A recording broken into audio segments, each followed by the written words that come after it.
যে আমার বাবা মাও আমার সাথে এমন করতে পারে। যদি কোনো সন্তান একটু বেশি সৎ বা বিনয়ী হয়ে যায় না, ভাই বোন তো দূরে থাক, বাবা মাও সেই সন্তানকে ঠকাতে একটু পিছপা হয় না। অদ্ভুত লাগছে কথাগুলো, ঠিক না?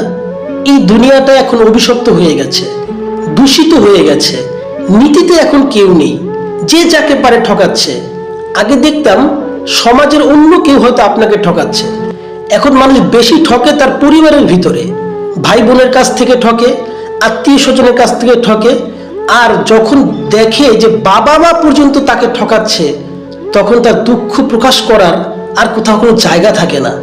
তখন সে এতটাই অসহায় হয়ে যায় আর নিজের বিবেকের কাছে সে তখন হেরে যায় যে আমার বাবা মাও আমার সাথে এমন করতে পারে। এটাই হচ্ছে পৃথিবী, অদ্ভুত। এই পৃথিবীর প্রতিটি সম্পর্ক হয়ে গেছে অভিশপ্ত। সেটা যে সম্পর্কের কথাই আপনি বলেন না কেন, ভাই বোন বলেন, স্বামী স্ত্রী বলেন, বাবা মা বলেন, প্রত্যেকটি সম্পর্কের ভিতরে স্বার্থ আর স্বার্থ।